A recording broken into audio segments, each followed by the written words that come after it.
49가 오직 믿음 무대입니다.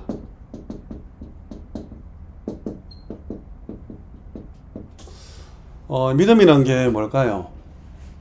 나는 얼마나 하나님을 믿고 있습니까?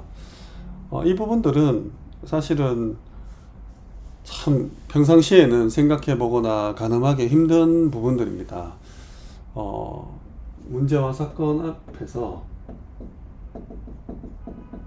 위기와 갈등 앞에서 큰 환란과 또는 재앙 앞에서 이렇게 드러나게 나죠. 평상시에는 잘 모른다는 겁니다.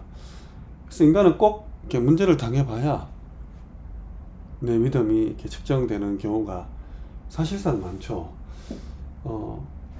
많은 사람들이 내가 교회를 다니고 신앙생활을 하고 있다고 생각을 하지만 사실 이 신앙이 아닌 믿음으로 또 바람으로 가는 게 아닌 내 인본주의나 나의 계획, 경험, 과거에 있었던 여러 가지 체험들, 그때 이 문제를 해결했던 방법들, 이런 것들이 내 삶 전체를 사실은 아우르고 있고, 거기에 익숙해져 버린 나는 사실 잘하고 있다고 착각할 때가 너무나 많죠. 저도 그렇지 않겠습니까? 분명히 하나님의 뜻과 계획대로 살고자 하는 마음은 진실한 마음이고, 또 그것이 당연히 맞고 옳은 일이라고 생각도 하고 있음에도 불구하고 내 속에 나도 모르는 하나님 뜻과 반하는 이런 부분들이 마치 바울이 오라 나는 공고한 자로다 이 사망의 법에서 누가 나를 해방할까, 그렇게 전도를 잘하고 하나님께 쓰임받았던 인물도 그 정도인데 우리는 말할 나위 없겠죠. 근데 이게 시간이 지나면서 포장이 된다는 거예요. 믿음이 아니었는데 믿음으로 둔갑되어 있다는 거죠. 나의 욕심과 나의 동기와 나의 바램들, 나의 소원이었는데 이게 마치 하나님의 뜻과 계획을 믿는 나의 믿음처럼 완전히 스스로를 속인다니까요. 이런 경우, 이런 케이스가 너무나 많죠. 네, 너무나. 그럼 신앙생활 오래 하고, 직분을 받고, 목사 안수를 받으면 괜찮아지냐? 더 심한 게 아닐까. 뼛속까지 나 중심된 이 창세기 3장 하나님을 떠난 존재인 우리는 마치 6장에 사람이 생각하는 거나 마음에 계획한 게 악할 뿐임을 보셨다라는 그 네피림 시대에 그들과 너무나 닮아 있죠. 그래서 이게 와봐야 평상시엔 다 믿음 좋습니다. 그냥 번듯하게 옷 입고 깔끔하게 교회 가서 그냥 예배드리고 찬양하고 이런 모습만 보면 믿음 있는 것처럼 보이죠. 우리 학생들은 찬양팀이나 성가대만 안 빠지고서도 어른들이 그렇게 볼 수밖에 없거든요. 무조건 문제를 당하고 어려움을 당해서 믿음을 확인해라, 이것도 아니죠. 근데 우리가 말씀 속에서 정말 하나님과의 이런 1대1 관계, 1대1 시간이라 할까요? 점검이 필요합니다. 반드시 개인이 이 하나님 앞에서 확증해야 돼요. 안 그러면 다른 사람을 통해서, 다른 일을 통해서 하나님은 깨닫게 하실 겁니다. 그래서 오늘 바울이 말한 이 의인의 삶이죠. 로마서 1장 16절에서 17절에 오늘 본문에 나온 내용입니다. 내가 복음을 부끄러워하지 않는다. 이 말은 이 당시의 모든 사회적 분위기가 복음을 부끄러워했다는 거예요. 원어적으로 보면 이 수치스러워하는 겁니다. 수치로 여기는 거예요. 예수를 믿는 자체가 너무나 무식하고 비논리적, 비합리적, 비과학적, 비상식적인 그런 풍토, 분위기, 그런 여론 속에 바울이 로마 제국, 그 똑똑한 사람들이 가득한 곳에 가서도 이 복음을 결코 부끄러워하지 않았다는 거예요. 왜? 이거는 구원을 주시는 하나님의 능력이었기 때문이다. 이 능력이 원어로는 다이너마이트 어원이에요. 폭발적인 능력. 모든 것을 개혁시키고 변혁시키는 그 능력. 믿음이란 용어를 씁니다. 단어를. 그러니까 이 복음은 인간의 지혜나 철학, 뭐 선행, 구제, 봉사 이런 차원이 아니라 그의 영혼과 그의 인생 자체를 완전히 변화시키는 엄청난 힘이라는 거죠. 왜? 하나님의 의가 나타났기 때문에.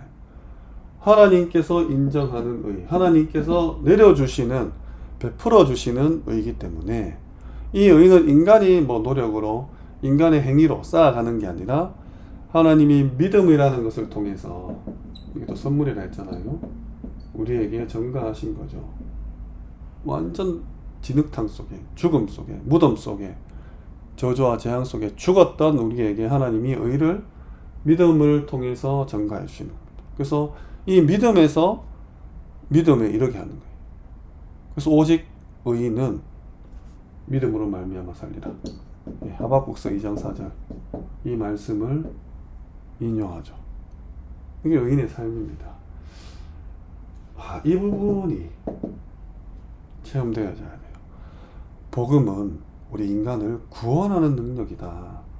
이 사실은 우리가 물론 하나님 깨달음으로도 알 수 있겠지만 현장에서 정말 죽어가는 사람들이 복음이 선포되었을 때 일어나는 그 변화들을 우리가 목도함으로 깨달을 수 있는 가장 쉽게 깨닫는 방법이죠. 아니 본인도 억만 저주와 재앙 가운데 빠져있다가 그리스도로 해방되어 나오면 각인되겠죠. 체험되면.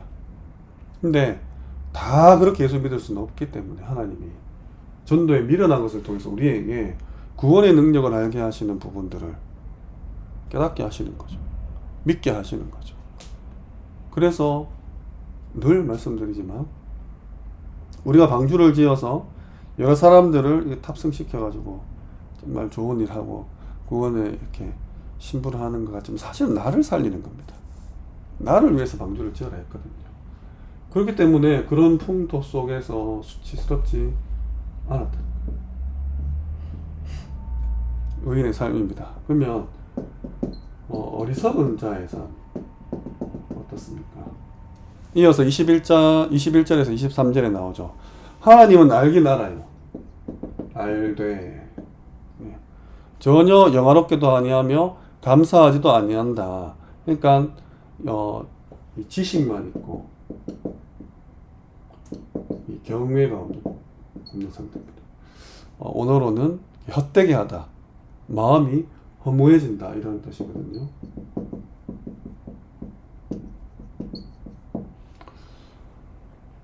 하나님이 주신 복음을 이제 지식적으로만 깨닫는 거죠. 그렇구나 이렇게. 그리고 스스로 지혜 있다 하나 어리석게 되었다.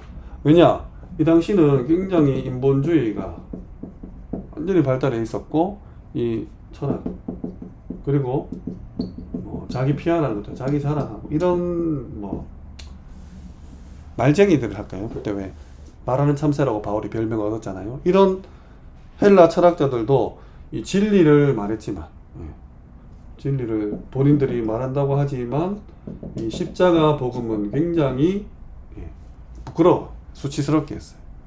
미련하게 하겠습니다. 그래서 십자가 도가 너희한테 미련하지만 하나님 나에게는 구원을 주신 하나님의 능력이다 이렇게 고백을 하지 않습니까? 그리고 이 하나님의 영광을 썩을 우상과 바꿨다고 했어요. 당시에 로마 제국은 황제를 굉장히 숭배합니다. 황제 숭배 아주 막 엄청났죠. 그리고 막 모든 게 신이에요. 다신교. 그리고 경제, 문화 중심인 신상을 만들어가지고 막 가득했어요. 그 현대로 치면 굉장히 물질적이고 굉장히 명예고 자기 자신이 소중한 이런 네피림 시대죠. 이삭으로 산. 우리의 삶이 이렇지 않는가? 내가 하나님을 믿는다 하지만 어딘가에 보험을 들어놓은 것처럼. 결론입니다. 하나님을 믿어라 이렇게 단순하게 이렇게 기록되어 있는데 정말 어려운 것 같아요. 내가 이 체질 자체가 믿음이 없는 체질이기 때문에 누군가를 믿는다는 것은. 근데 이 바울이 말한 믿음은 단순한 동의가 아니에요. 믿는데 나도 그래 동의합니다. 같은 생각입니다. 이 차원이 아니라 진짜 신뢰, 믿고 맡기는 거죠. 후대가 붙잡을 것은 하나님이 주신 믿음을 붙잡아야 된다. 이 구절은 이제 나중에 마틴 루터가 종교개혁하는데 하나님의 의를 깨달으면서 종교개혁하는 데 가장 핵심적인 그런 구절이 됩니다. 의는 자신의 행위가 아니라 오직 믿음으로 의롭게 된다.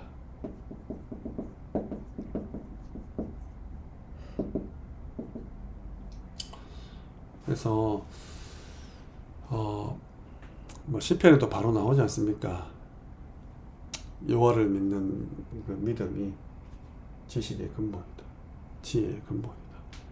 정말 하나님을 사랑하고 하나님을 경외하며 하나님께 의탁하고 하나님을 신뢰하는 삶, 이게 우리 모든 인간의 가장 기본입니다. 기본. 왜? 폭발적인 다이너마이트가 터지는 듯한 그런 구원의 능력이 있는, 인생을 살리는 모든 문제의 답이 되는 것이 복음이기 때문이죠. 그래서 갈수록 이 믿음이 공격을 받을 터인데, 앞으로 저주와 재앙 시대에 살아가는 우리 모든 후대들은 내가 이런 문제와 사건 당하지 않고 정말 전도 현장에서 혹은 말씀 속에서 일반 평범하게 살아가는 가운데에서 좀 체험되고 깨달아지고 확신으로 오면 참 좋을 것 같아요. 근데 쉽지 않죠. 진짜 쉽지 않아요. 문제를 당하는 만큼, 내가 아픈 만큼 깨닫게 되고 각인되게 되고 또 성장하게 되는 것을 많이 봅니다. 하나님께서는 반드시 믿음을 주시고, 구원에 대한 믿음도 있지만 전도 선교에 대한, 사명에 대한, 하나님의 미션에 대한 부분도 있잖아요. 그리고 우리를 데려가시겠죠. 사명이 끝나는 날. 그래서 바라옵기는 좀 시행착오 없이 정말 처음부터 전도자의 삶, 제자의 삶을 살기를 주님의 이름으로 축원합니다.